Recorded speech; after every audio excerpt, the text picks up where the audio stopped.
وہ اس کو बर्दाश्त नहीं करेंगे, पीटीआई का प्रेशर आएगा तो वो बर्दाश्त नहीं, उनका जलसा ख़त्म होगा, हमारा जलसा शुरू हो जाएगा, उनका धरना ख़त्म होगा, हमारा शुरू हो जाएगा, और हम अखलाकी तौर पर उनके जदोजहद की हिमायत करेंगे, वो अखलाकी तौर पर हमारे जदोजहद की हिमायत करेंगे। मैं तो समझता हूँ इस तरह हम मंजिल को आसानी से पा सकते हैं। अच्छा सर, मुझे ये भी बताइएगा, अगर केपीके के हवाले से हम बात करें तो वहाँ तो हुकूमत पीटीआई की है, तो फिर क्या आपके मुतालबात जो है वो पीटीआई से होंगे, नून लीग से होंगे, या आसिफ अली जरदारी साहब से होंगे? नहीं नहीं, आपको ये पता है और हमें ये पता है कि कौन है जो नतीजे को तब्दील करता है। तो अब नतीजे तब्दील तो हुआ है, अब आप एक जुज़ को पकड़ कर बात करती हैं कि हम आपस में लड़ें कि भाई ये जो हुकूमत है पेशावर वाली, उसके खिलाफ बात करें। हम पेशावर के हुकूमत के खिलाफ क्यों बात करें, हम मरकज़ की बात क्यों नहीं करें? वो जहाँ बैठा हुआ है एक आदमी शहबाज शरीफ के नाम से, वो गलत बैठा हुआ है, तो हम ये बात कर दें। जब हम ये कहते हैं कि ये इंतखाबात फेयर नहीं थे, इसका माने पूरे सिस्टम पर आदम एतमाद करते हैं, तो हमारा ये मौक़िफ़ तो वाज़ेह है। लिहाजा हमारे मौक़िफ़ के अंदर इबहम नहीं है, हम इस मौक़िफ़ को आगे लेके चलेंगे और ये मुतालबा रखेंगे कि आइंदा आवाम की राय का एहतराम रखा जाए, जो नतीजे तब्दील नहीं किया जाए, जिसको लोग लाएं उसी को आना चाहिए, और लोग जिसको ना लाएं तो उनको हमें मुसलत न किया जाए।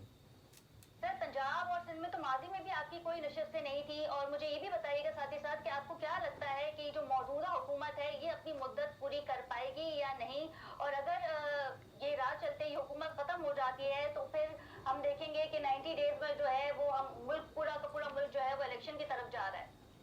तो देखें ना, आप तमाम चीज़ों को अलग अलग देख रही हैं, आप उनको जोड़कर देखें।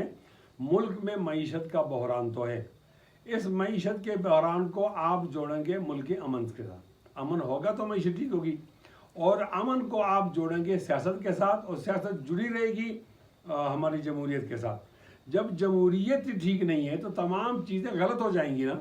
अब आप मईशत के लिए जितनी भी मेहनत करें, ये सब रायगा हैं, आपने बुनियाद को ठीक करना है। दीवार बुनियाद से ठीक होती है तो वो ऊपर तक ठीक चलती है, और अगर दीवार बुनियाद से टेढ़ी हो गई तो ऊपर तक टेढ़ी हो गई, तो यहाँ तो बुनियाद टेढ़ी है। वो शायर कहता है, रोज़ अव्वल चू नहत मेमार कज ता सुरैया मेरा दीवार कज। अगर पहले दिन आप उसकी ईंट गलत रखते हो तो दीवार टेढ़ी होगी। हम उस टेढ़ेपन को ठीक करना चाहते हैं, सिस्टम को ठीक करना चाहते हैं। मुफ्ती साहब, JUIF के सरबराह मौलाना फजल रहमान ने ये भी कहा है कि हमें पता है कि मौजूदा हुकूमत की डोर किसके हाथ में है।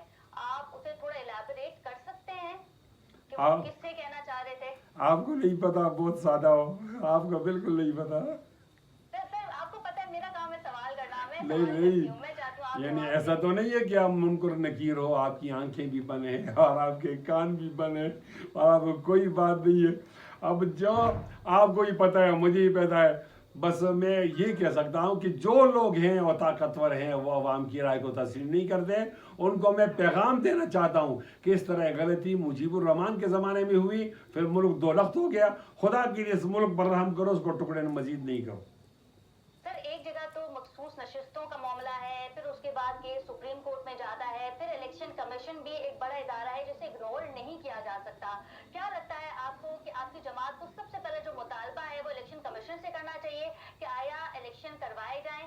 और साथ ही साथ ये भी बताइएगा कि कुछ ज़राए से इत्तलात मौसूल हो रही है कि अगर ये हुकूमत खत्म होती है तो टेक्नोक्रेट्स की हुकूमत जो है वो आने वाली है, और कुछ इंटरव्यूज भी चल रहे हैं इस हवाले से, क्या कहेंगे?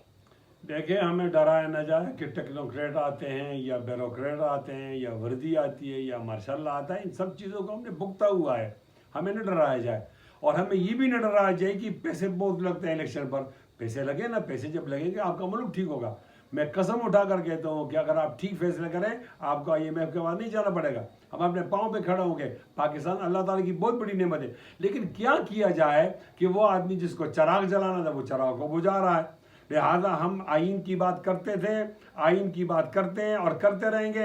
अब टेक्नोक्रेट आता है तो ब्यूरोक्रेट आता है, तो हमने चूड़ियाँ तो नहीं पहनी हुई, हम टेक्नोक्रेट को भी देख लेंगे और ब्यूरोक्रेट को भी देख लेंगे, और इंशाल्लाह हमारी जो जा रही है। मौजूदा हुकूमत को हम तनकीद तो कर ही रहे हैं, लेकिन CM पंजाब की जानिब से जो 14 रुपए फी यूनिट का रिलीफ दिया गया है अवाम को, अब तक वो रिलीफ हमने सिंध में नहीं देखा, दीगर सूबों में भी नहीं देखा, तो यहाँ पे तारीफ तो बनती है। मुझे माफ़ करें, हम तारीफ ज़रूर करेंगे, लेकिन तारीफ के काबिल तो होना।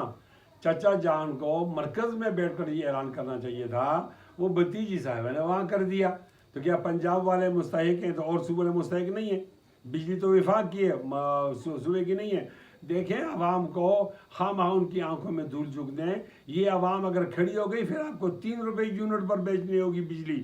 کشمیر میں ایسا ہوا ہے، اور لوگ ہو سکتا ہے اسی تجربے کو استعمال کریں۔ تو لوگوں کے سامنے مذاق ہے، میں قطعاً اس کو اپریشیٹ نہیں کرتا۔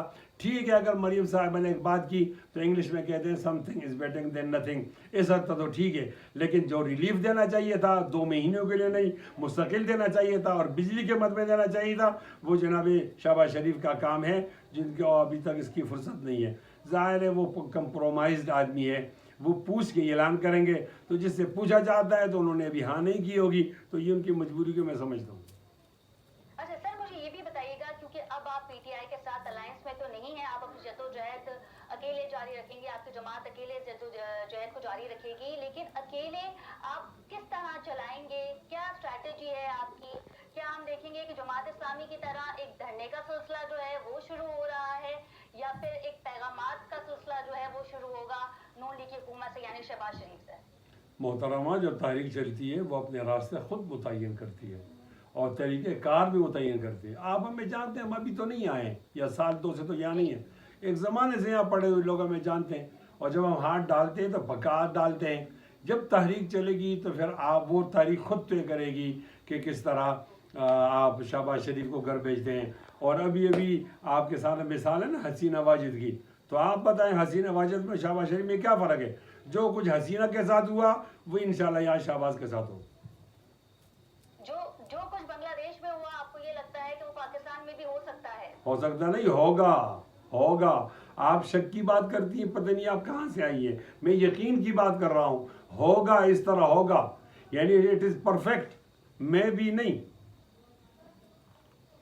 سر یہ اس کا الٹیمیٹم تو بتا دیں کہ جو کچھ بنگلہ دیش میں ہوا وہ پاکستان میں ہوگا، تو اس کا الٹیمیٹم ٹائم کیا ہوگا؟ کب تک یہ چیز جو ہے واقعی ہو سکتی ہے؟ لائک 6 months, year یا ود ان اے ویک؟ میں تو آپ کو دعوت دیتا ہوں کہ آپ انقلابات کی تاریخ دیکھیں، اس میں منتھ اور 6 month اور ایئر اور 2 year نہیں ہوتا، وہ کارکنوں کو پہلے گرمایا جاتا ہے اور روڈ پہ لایا جاتا ہے، وہ تو آگے ہیں۔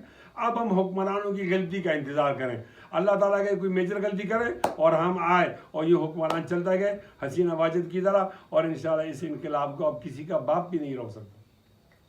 بہت شکریہ مفتی کفایت علی صاحب، آپ کے وقت کا کفایت اللہ